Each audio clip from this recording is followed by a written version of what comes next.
Muito bem, meus caros. Já estamos aí, já passamos do meio-dia, né? Então, uma boa tarde para vocês, né? Bom, hoje eu estava pensando aqui, né? Eu vou contar para vocês uma história aqui muito interessante do Joaquim Nabuco, sabe? Não sei se vocês já leram do Joaquim Nabuco o excelente Minha Formação, né?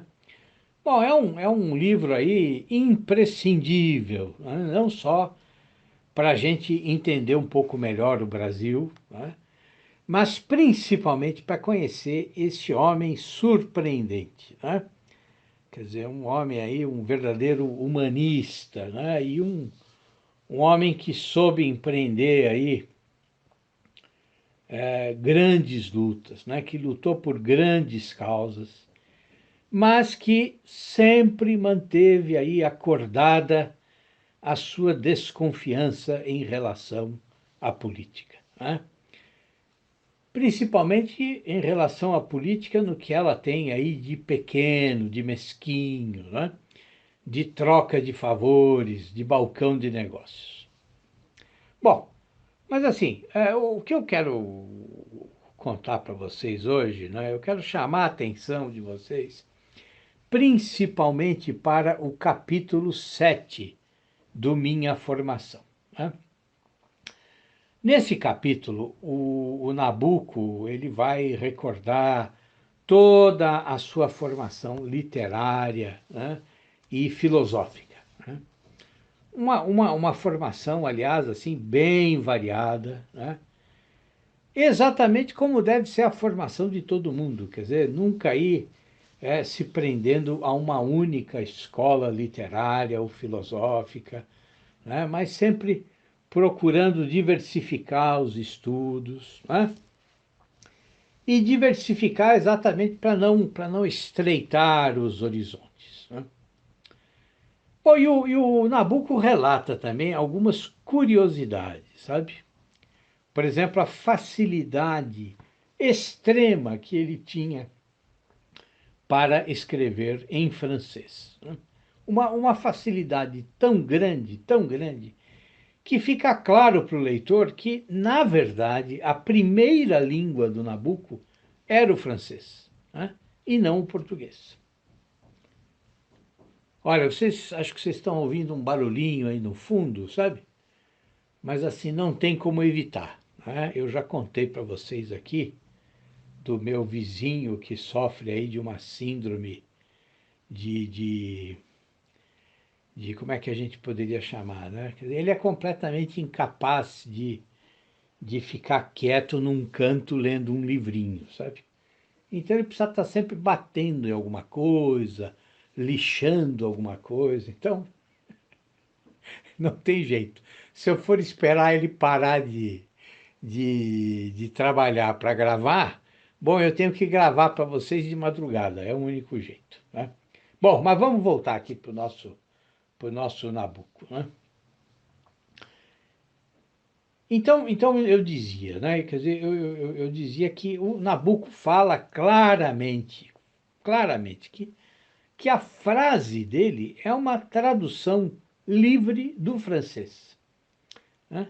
E que nada seria mais fácil do que verter a frase outra vez para o francês, que é a língua da qual ela procede. Então, quer dizer, na verdade, o difícil para ele era, era a língua portuguesa, né? Era a língua portuguesa. E que escrever em português para ele, bom, ele disse que exigia uma constante vigilância, né? Quer dizer, e a retificação exata de todo o trabalho de aquisição intelectual. Então, vejo, quer dizer, a importância da língua francesa na formação dele é tão grande, né, que ele diz, olha, eu não tenho capacidade de reproduzir a sonoridade da grande prosa portuguesa, né? E eu escrevo no português utilizando aí os fios e os matizes da língua portuguesa que se ajustam ao francês, né? Aliás, ele usa uma expressão muito bonita, ele diz, o meu tear francês. Quer dizer, é com base na língua francesa, então, que ele articula os conhecimentos dele da língua portuguesa, né? Bom, e é assim, né, impregnado pelo francês, que ele começa na juventude a escrever poesia. Bom, isso é muito comum, né? Quer dizer, quantos jovens não têm esse sonho, né, de se expressar aí por meio dos versos, né, de se tornar poeta, né? Quer dizer, eu próprio, quando adolescente, bom, escrevia páginas e páginas de poesia, né? Ou de coisas que, claro, eu imaginava que eram poesias, né? E, bom, e é evidente que não sobrou absolutamente nada de tudo aquilo, né? Bom, e com o Nabucco não foi diferente, né? Quer dizer, ele conta que de uma viagem à Europa, né, ele trazia versos de tudo que ele via, né?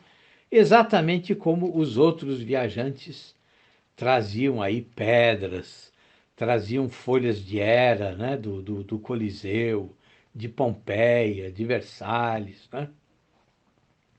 E ele reconhece que aqueles poemas valiam muito pouco, né? Bom, e ele tem, então, ele tem essa capacidade, quando ele publica o Minha Formação, de fazer uma avaliação muito lúcida dos seus versos, né? Quer dizer, ele realmente alcançou essa virtude da autocrítica, né? E ele diz que assim, o que soava bem naqueles versos, né, era declamação poética e não poesia propriamente dita. Quer dizer, o valor dos versos, bom, pertencia mais então à retórica, né, pertencia mais à eloquência e não à arte poética realmente.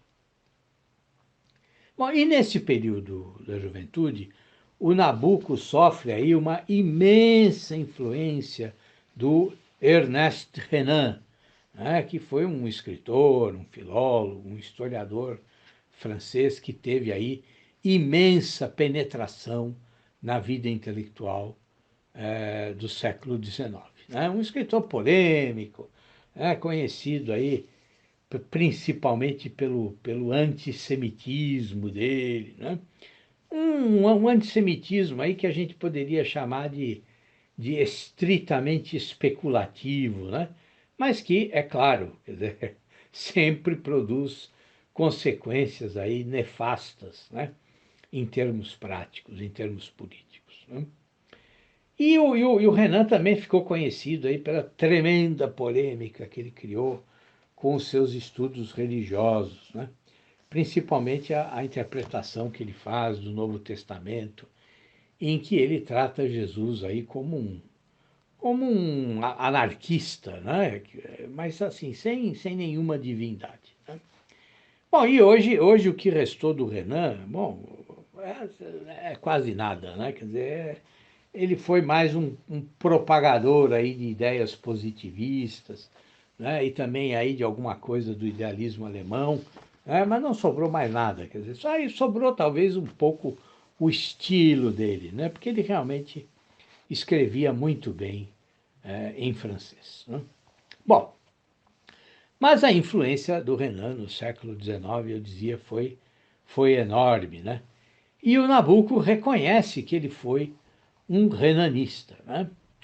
Quer dizer, aliás, ele se autodefine como um sugestionado renanista, né? Bom, e graças a um amigo, ele consegue fazer chegar aí lá pro Ernest Renan alguns dos seus poemas. E meses depois, quando ele vai para Paris, né, claro, ele pega e vai visitar lá o mestre dele, né? Bom, e ele conta, né, que ele sai de lá com uma impressão aí de encantamento, né? ele diz que ele se sentia naquela pequena biblioteca, né, completamente deslumbrado diante daquele espírito sem rival, né? E ele sai desse encontro não só fascinado, mas também agradecido, né? Porque o Renan dá para ele cartas de apresentação para grandes intelectuais franceses, né? Bom, então, quer dizer, é evidente que estabelecida essa relação tão amigável, né? Quer dizer, é evidente que o Nabucco, quando publica o seu livrinho de poemas, o que ele faz? Bom, ele imediatamente manda para o Renan um exemplar, né? E o Renan responde, né, não só agradecendo, né, uma carta muito amável, né, mas diz também que os versos do Nabucco são excelentes, né, que o Nabucco tem harmonia, que o Nabucco tem sentimento profundo, que o Nabucco escreve com uma facilidade plena de graça, né? Bom, muito bem. Isso, né? Quer dizer, essa carta é do ano de 1854, quando o Renan tinha 32 anos. E, bom, o tempo passa, né? O tempo passa e em 1883, com 60 anos, o Renan publica um livro chamado Souvenirs d'enfance et de jeunesse, quer dizer, Memórias da Infância e da Juventude, né? E claro que o Nabucco vai ler o livro, né? Bom, e qual não é a surpresa do Nabucco quando ele lê lá um trecho terrível no livrinho, né? Quer dizer, um trecho que vai marcar tanto ele que no Minha Formação, ele publica o trecho, né? Traduzido, né? Traduzido. E é o trecho que eu vou ler para vocês, tá? Então, o trecho do livrinho que o Ernest Renan publica com 60 anos. Então, o Renan diz assim: desde 1851, acredito não ter praticado uma só mentira, exceto, naturalmente, as mentiras alegres de pura eutrapelia, as mentiras oficiosas e de polidez que todos os casuístas permitem, e também os pequenos subterfúgios literários exigidos em vista de uma verdade superior, pelas necessidades de uma frase bem equilibrada ou para evitar o mal maior, né? Um mal maior, como o de apunhalar um autor, né? Um poeta, por exemplo, nos apresenta os seus versos. É preciso dizer que são admiráveis, porque sem isso seria dizer que eles não têm valor e fazer uma injúria mortal a um homem que teve a intenção de nos fazer uma civilidade, né? Bom, então imaginem, quer dizer, quando o Nabucco leu o trecho do livro, é claro que imediatamente ele lembrou, né, dos elogios que 30 anos antes o Renan tinha feito, né, para os poemas dele, né? Bom, e aí então, quer dizer, ele percebe que todos aqueles elogios, né, foram só um gesto de gentileza, né? Mas é aquela coisa, aquela gentileza de quem não teve a coragem de ser sincero, né?